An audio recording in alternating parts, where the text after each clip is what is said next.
Shalom. Puji Tuhan, kita kembali bisa beribadah pada hari ini di akhir bulan Mei. Ya, minggu depan kita masuk ke bulan Juni. Tidak terasa ya, waktu berjalan begitu rupa. Tahu-tahu kita sudah di tengah-tengah tahun. Ya, jalan lagi sebentar lagi udah mau akhir tahun. Di waktu ini memang luar biasa. Kalau tidak kita gunakan dengan sebaik-baiknya, dia berlalu dengan cepat dan kita nyesal. Aduh, ini belum, itu belum, sana belum, sini belum. Karena itu setiap waktu yang Tuhan berikan pada kita gunakan dengan sebaik-baiknya. Kita akan dengarkan firman Tuhan pada hari ini dengan judul Yesus menyediakan tempat buat kita. Haleluya. Hari ini saya bersukacita karena dari ujung barat Sumatera Utara ada, dari Medan hadir, dari ujung timur dari tanah Papua hadir, dari tengah Jawa Barat hadir. Kita semua bersukacita memuji dan memuliakan nama Tuhan. Haleluya. Kita akan dengarkan ya dalam rangka hari kenaikan Tuhan Yesus kemarin tanggal 26 Mei ya, Tuhan Yesus naik ke surga. Kita baca Kisah Para Rasul 1 ayat 9. Kisah Para Rasul 1 ayat 9.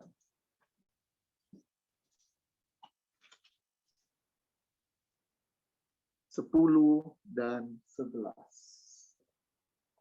Sudah dapat, kita akan baca bersama-sama dengan suara yang keras, jelas, tidak kejar-kejaran.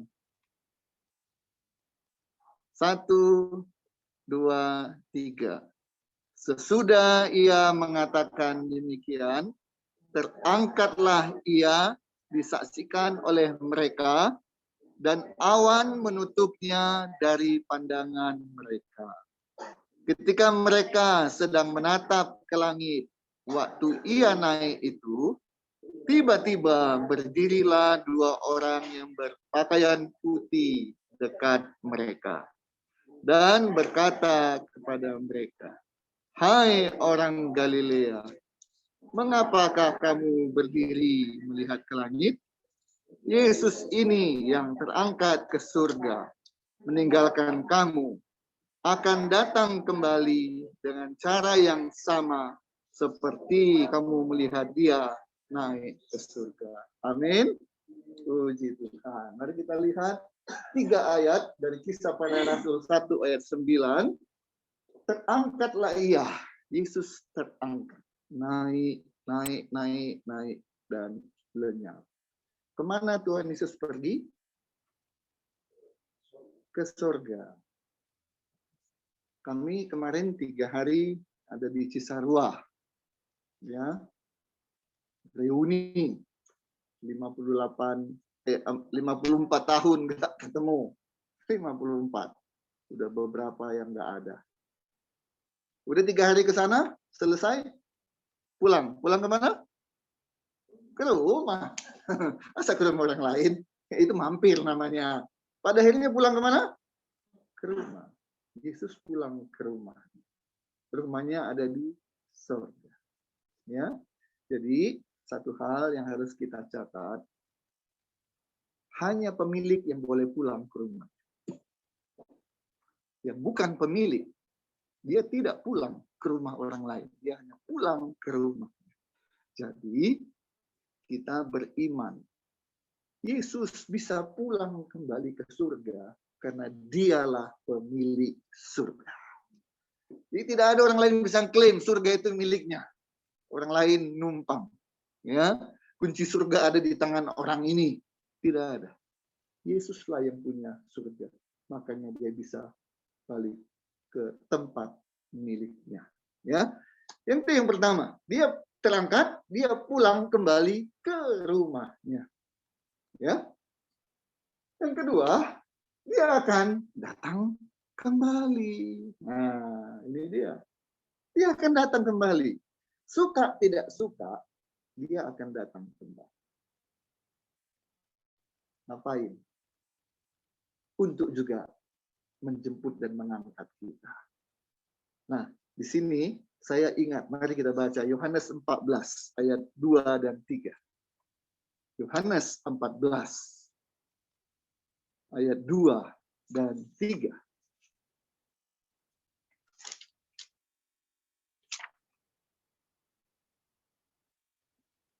Kita baca sama-sama. Yohanes 14 ayat 2 dan ayat 3. Ya, saya tunggu yang belum ketemu. Baik. Yohanes 14 ayat 2 dan ayat 3. 1, 2, 3. Di rumah Bapakku banyak tempat. Jika tidak demikian, tentu aku mengatakannya kepadamu. Sebab aku pergi ke situ untuk menyediakan tempat bagimu. Dan apabila aku telah pergi ke situ dan telah menyediakan tempat bagimu, aku akan datang kembali dan membawa kamu kembali ke tempatku. Kamu pun. Haleluya. Puji Tuhan. Kita bersyukur jadi orang Kristen yang percaya bahwa Yesus adalah Tuhan. Dan dia lahir ke dunia untuk menebus dosa kita. Kita peringati sebagai hari Natal. Kita bersyukur sebagai orang Kristen, Tuhan kita menebus dosa kita lewat kematiannya. Dan akhirnya 3 hari kemudian dia bangkit kembali.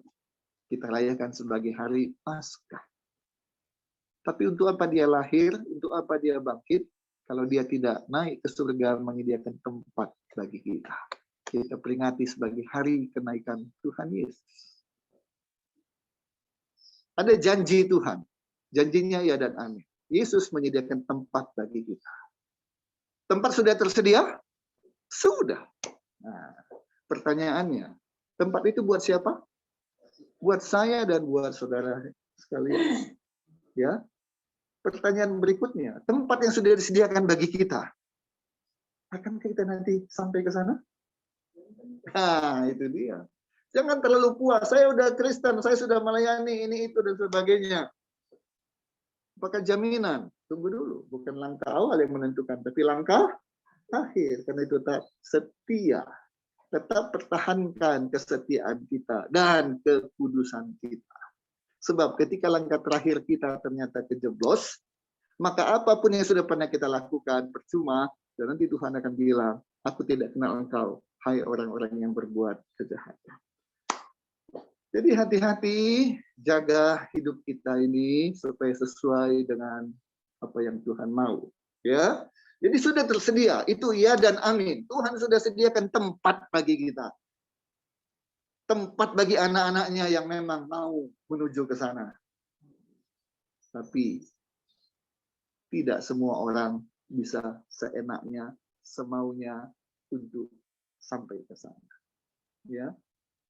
Ada syaratnya. Syaratnya apa?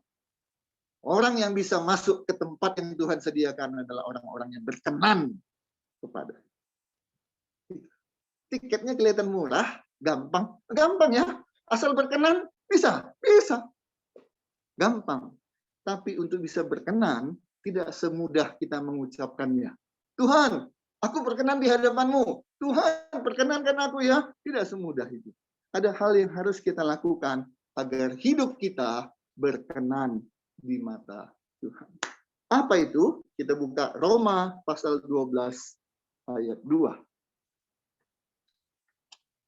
Hidup berkenan di hadapan Tuhan tidak hanya dengan ucapan, tapi harus dengan perbuatan. Roma 12 ayat 2. Ya. Roma 12 ayat 2. Ini persyaratan yang harus kita penuhi kalau kita mau masuk ke tempat yang sudah Tuhan sediakan bagi kita. Apa itu? Kita baca sama-sama. Roma 12 ayat 2, 1, 2, 3. Janganlah kamu menjadi serupa dengan dunia ini, tetapi berubahlah oleh pembaharuan budimu, sehingga kamu dapat membedakan manakah kehendak Allah, apa yang baik, yang berkenan kepada Allah, dan yang sempurna. Puji Tuhan. Kalau kita baca kamu, seolah-olah ini untuk orang lain. Tapi sesungguhnya juga ini selain untuk orang lain, juga untuk diri kita sendiri. Karena itu mari kita ganti kata-katamu menjadi saya. Ya, janganlah saya menjadi serupa dengan dunia ini dan seterusnya. Ya, setiap ada kata-katamu, kau dan sebagainya ganti dengan saya. Oke? Atau ku. Ya. 2, 3. Janganlah saya menjadi serupa dengan dunia ini, tetapi berubahlah oleh pembaruan budi saya, sehingga saya dapat membedakan manakah kehendak Allah, apa yang baik, yang berkenan kepada Allah dan sempurna. Satu kali lagi kita baca ayat ini, kata-kata saya tadi ganti dengan nama kita. Ya, ganti dengan nama kita. Sebab ada yang bilang, nama adalah bunyi terbaik yang terdengar di telinga. Begitu orang bilang Yunus, aduh rasanya dengarnya enak. Ya, oke, sebutkan nama kita masing-masing. 1, 2, 3. Janganlah Yunus menjadi serupa dengan dunia ini, tetapi berubahlah oleh pembaruan budi Yunus, sehingga Yunus dapat membedakan manakah kehendak Allah, apa yang baik, yang berkenan kepada Allah, dan yang sempurna. Puji Tuhan. Saudara kekasih dalam Kristus, baik yang ada di ruangan ini, on-site, maupun yang ada mengikuti ibadah ini lewat Zoom, lewat siaran langsung di akun Facebook saya, ada 3 syarat untuk kita bisa memastikan kita masuk ke rumah yang tempat yang Tuhan sudah sediakan bagi kita. Roma 12 ayat 2 mengatakan yang pertama, Yunus, jangan serupa dengan dunia. Kalau seorang Yunus, kalau kita masih sama, masih serupa dengan orang dunia, jangan harap kita bisa masuk ke tempat yang jelas-jelas sudah disediakan bagi kita. Jangan harap. Kalau kata Sri Mulat itu hal yang mustahil. Hal yang mustahil. Kalau kita masih serupa dengan dunia. Saudara kekasih dalam Kristus ini nggak main-main. Peringatan ini nggak main-main. Ini serius. Kenapa? Sebab banyak orang yang merasa-merasa saja. Kenyataannya tidak. Merasa seperti orang kaya, padahal tidak kaya. Merasa seperti orang pintar, padahal nggak pintar. Membodok-bodokkan orang lain, padahal dirinya sendiri bodoh. Jangan hanya merasa-merasa. Kita harus meyakini. Kita sudah berbeda nggak dengan orang dunia? Jangan merasa, kayaknya udah beda. Tapi kenyataannya masih sama. Dalam pikiran, kita masih sama dengan orang dunia. Memikirkan kehidupan dunia, memikirkan kenikmatan, memikirkan kekayaan, memikirkan hal-hal yang ada di bumi. Kita nggak memikirkan hal-hal yang ada di surga. Kalau kita masih memikirkan hal-hal yang seperti itu, kita masih belum berbeda. Alias kita masih sama dengan orang dunia. Inilah letak perbedaannya. Orang dunia hanya memikirkan hal-hal di dunia saja, tapi kita yang mau masuk ke rumah Tuhan, kita harus memikirkan hal-hal yang tidak hanya di bumi, tapi hal-hal yang ada nanti di surga. Di surga ngapain? Memuji Tuhan, menyembah Tuhan. Maka selagi kita hidup, kita berlatih. Di surga nanti nggak ada pekerjaan lain selain memuji dan memuliakan nama Tuhan.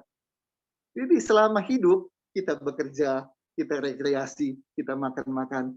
Jangan pernah lupa memuji dan memuliakan nama Tuhan.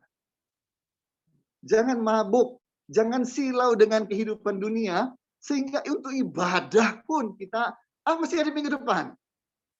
Masih ada minggu depan. Masih ada minggu depan. Akhirnya kita nggak ibadah. Tapi kita nyanyi, ku bawa korban syukur yang terbaik. Sudahkah kalau kita menyanyi? Sudahkah kalau kita menyembah Tuhan? Menyanyi dan menyembah Tuhan dengan terbaik? Atau asal-asalan?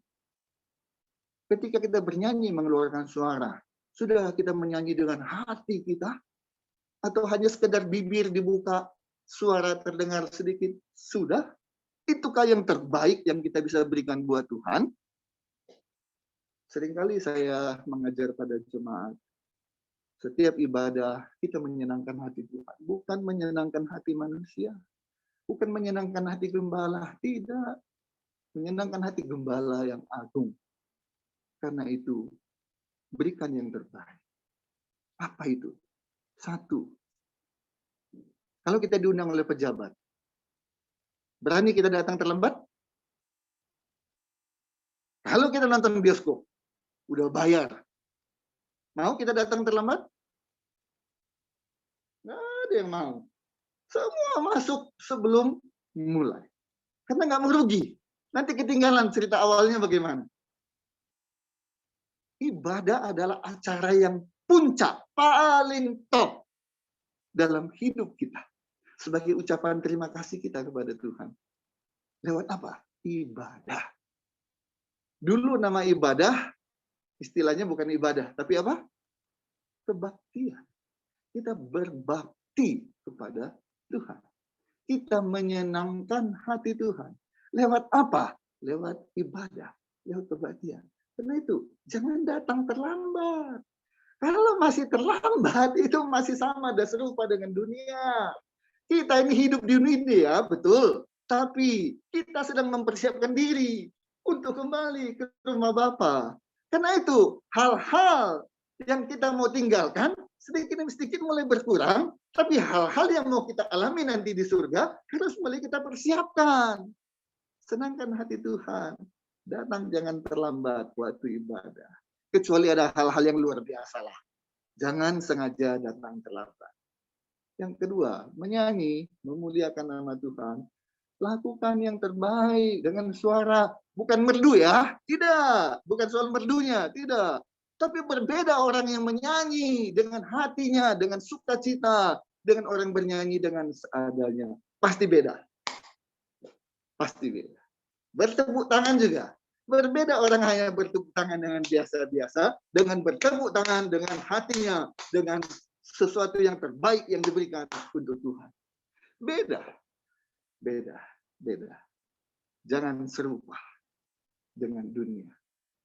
Kita harus berbeda. Berbedanya di mana? Kita menggunakan hati kita untuk memuji, memuliakan nama Tuhan. Apalagi, jangan serupa dengan dunia. Jangan hanya pikirkan hal-hal di dunia yang nikmat-nikmat dan sebagainya. Ya, jangan.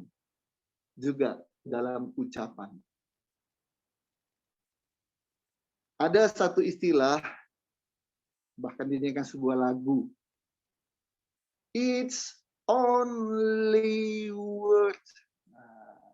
Nah, itu kan hanya kata-kata. Itu kan hanya ucapan. Jangan katakan hanya kata-kata, jangan hanya kata ucapan. Orang dunia kan sudah biasa bilang, bodoh kamu. Benar nggak? Dan dianggap sebagai hal yang biasa kan. Bahkan dianggap sebagai guyonan. Si bodoh datang, si bodoh datang. Orang ketawa. Itu dunia. Tapi kita anak Tuhan, jangan ucapkan kata-kata yang sia-sia keluar dari mulut kita. Karena ucapan kita itu ada kuasa. Ada kuasa. Kita suka bilang bodoh, bodoh, bodoh, terutama kepada anak-anak kita. Bodoh banget sih. Apa yang terjadi? Anak kita bodoh benar. Maka kita belajar dari orang-orang tua dulu, khususnya di Jawa. Dia panggil anak perempuannya apa? Nduk, terus apa lagi? Cak Ayu. Nah, Ayu nggak anaknya? Belum tentu. Dia bisa iya, tapi belum tentu. Tapi dipanggil apa? Cak Ayu. Itu yang perempuan. Yang laki-laki dipanggil apa? Cak Bagus. Yang bagus anaknya. Dia belum tentu. Bisa iya, tapi bisa juga enggak.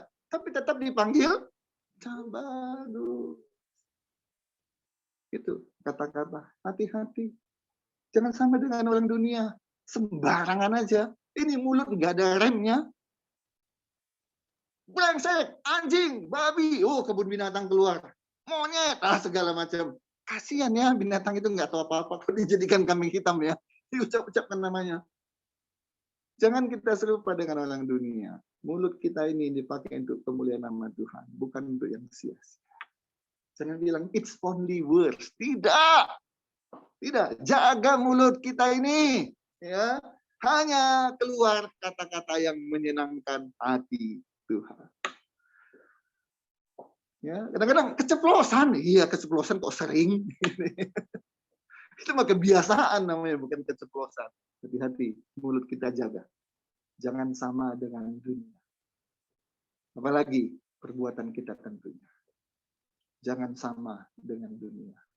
Dunia bilang, kalau kamu tipu saya akan balas tipu kamu. Kalau kau memukul saya akan balas memukul kamu. Apapun yang kamu lakukan kepada saya akan balas seperti perbuatanmu. Itu kata orang dunia. Tapi kata firman Tuhan apa? Kalahkan kejahatan dengan kebaikan. Pipi kiri ditempeleng, ditampar, ditabok. Bagaimana? Kasih pipi yang satu lagi. Itu bedanya kita dengan orang dunia. Orang bilang, bodoh dong. Ya, bodoh di kata dunia. Pintar, kata firman Tuhan. Kenapa? Engkau tidak hanya tahu, engkau tidak hanya paham, engkau nggak hanya bisa khotbah, tapi engkau mempraktekkan apa yang kufirmankan. Hari ini, banyak orang yang mau belajar firman Tuhan, mau belajar Alkitab, mau sekolah teologi. Bagus, bagus. Tapi jauh lebih bagus belajar untuk mempraktekkan apa yang dipelajari. Pada akhirnya orang menunggu, orang melihat apa yang terjadi dalam hidup kita. Bukan apa yang kita tahu dan kita ucapkan. Jangan jadi calo. Semarang, Semarang, Semarang. Orang naik dan dia sampai ke Semarang. Tapi calonnya tetap di situ. Entah sampai kapan. Tetap di situ. Jakarta, Jakarta, Jakarta. Orang naik dan sampai ke Jakarta. Si calo tetap ada di situ. Kita mau, kita ucapkan, kita lakukan. Itulah bedanya kita dengan orang dunia. Ya, itu syarat pertama. Jangan serupa dengan dunia. Jadi apa yang terjadi? Yang kedua, berubahlah. Tetapi berubahlah. Ya, yang kekal di dunia cuma satu. Dunia ini fana, tapi ada yang kekal. Apa itu? Perubahan. 1 detik ke 2 detik berikutnya sudah terjadi perubahan. Waktu berjalan. Demikian juga usia kita bertambah. 1 detik, 1 menit, 1 minggu, 1 bulan bertambah. Beberapa hari yang akan datang akan ulang tahun yang ke-60. Mana mungkin saya 60 tahun lalu masih uwe, 50 tahun lalu, 40 tahun lalu, nggak sama dengan yang sekarang. Yang minggu lalu aja nggak sama dengan sekarang. Sudah terjadi perubahan. Kulit, rambut, semuanya berubah. Tapi Tuhan mau, bukan hanya itu yang berubah. Berubah deposito kita, berubah tabungan kita, berubah kepintaran kita makin pintar. Tidak hanya itu yang Tuhan mau. Tapi berubahlah oleh pembaharuan budi. Hidup kita harus berubah.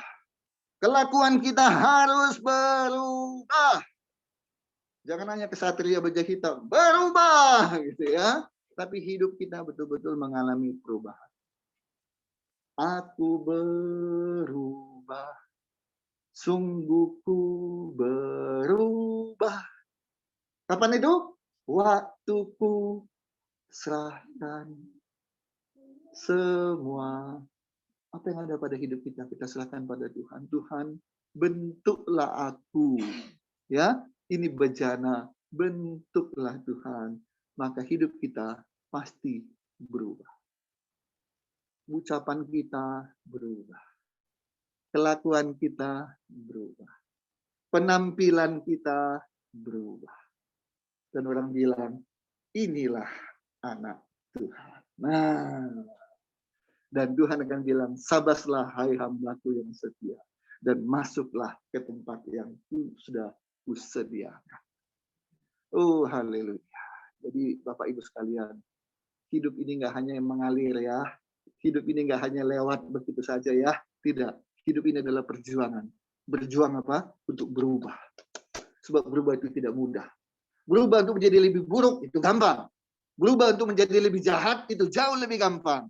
Tapi berubah untuk menjadi lebih baik, menjadi serupa dengan Yesus. Seperti Yesus, seperti Yesus, itu saja ku minta. Lagunya bagus, kata-katanya bagus. Tapi apa yang bagus itu dilaksanakan tidak. Jangan hanya omdo, mau seperti Yesus, tapi tidak mau berjuang. Hidup ini harus berjuang, Bapak Ibu sekalian. Kelas 1 naik kelas 2 harus berjuang, perlu belajar, melewati ujian. Kita juga anak-anak Tuhan harus melalui ujian. Ketika kita disakiti, bisakah kita mengampuni? Jangan omdo. Jangan omdo. Bilang kasih, kasih, kasih. Tapi kita nggak pernah menunjukkan, memberi contoh tentang kasih. Itu namanya nol. Itu perjuangan. Perjuangan. Bisa mengampuni orang. Bisa mengasihi orang. Mengasihi orang yang mengasihi kita gampang. Tapi mengasihi orang yang membenci kita, itu tidak gampang. Tapi mari kita berubah. Tuhan, aku mau seperti Yesus. Disalib, dihina, disiksa. Tapi dia mau tetap mati untuk menebus. Bukan hanya orang yang mau menerima dia. Yang tidak mau menerima pun dia hidup, mati, dan bangkit untuk mereka. Nah, tugas kita. Orang-orang yang belum menerima Yesus, tugas kita untuk menjangkau mereka. Jangan egois. Saya sudah selamat. Saya sudah seperti Yesus. Titik. Tidak. Tetap berjuang. Tetap berjuang. Ayo. Mau 1, mau 2, mau 3. Ajak mereka. Ajak mereka. Untuk pergi ke tempat yang Tuhan sudah sediakan bagi kita. Jangan egois. Sudah punya tempat dan masuk sendiri. Tapi bagaimana dengan keluarga kita? Apakah sudah semua keluarga kita masuk ke sana nanti? Apakah semua teman-teman kita yang kita kenal dengan baik sudah masuk juga nanti ke sana? Ayo, jangan egois. Ya, yang kedua, berubahlah. Dan yang ketiga, ini prakteknya. Apa itu? Tahu mana yang baik dan yang buruk, tapi nggak sekedar tahu, tapi kerjakan. Ya, jangan jadi orang yang omdo. Jangan jadi orang Kristen yang hanya bisa omdo. Bisa ngomong tapi nggak bisa melaksanakan. Ya, tahu mana yang baik, tahu mana yang tidak baik, dan kerjakan.